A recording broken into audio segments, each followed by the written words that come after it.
solving systems of equations with addition. So we want to look for additive inverses. And in this example, x and negative x are our additive inverses. So when we add them together, they cancel out and make 0. So we eliminate our x term. And what we want to make sure we look for before we even start is that all of our x terms are lined up, all of our y terms are lined up, our equal signs are lined up, and our constants are lined up. And then we can continue adding. So 2y plus 4y is 6y. We have our equal sign, and 6 plus 6 is 12. And now here we can go ahead and solve for y, and we do that by isolating our variable. So I need to do the opposite of multiplication, which is division.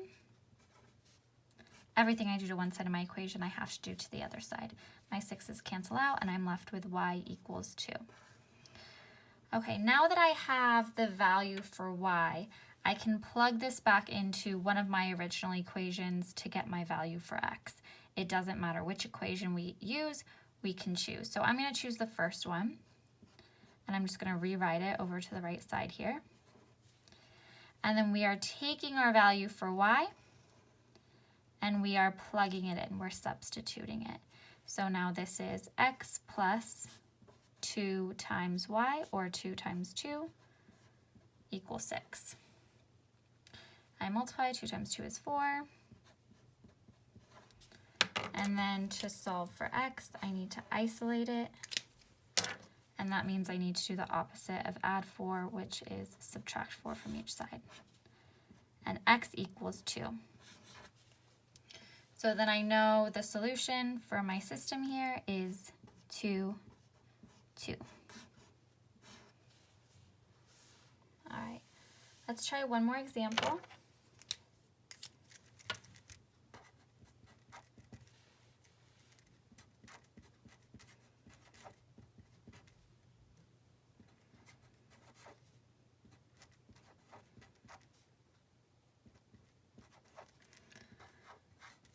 All right, so when we're solving using elimination, we're looking for additive inverses.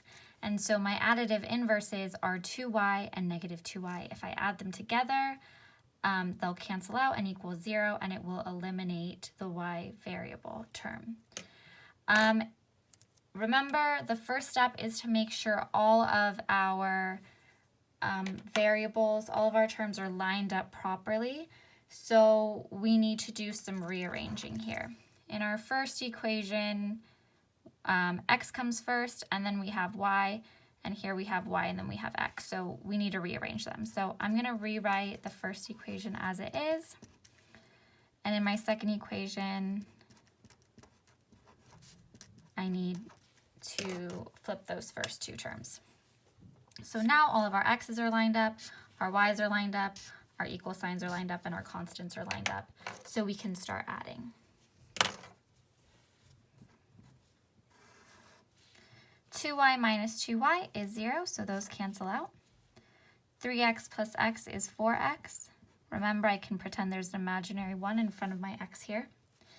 And then 3 plus 1 is 4. To isolate for x, I need to divide each side by 4. My 4's cancel out, and I'm left with x equals 1.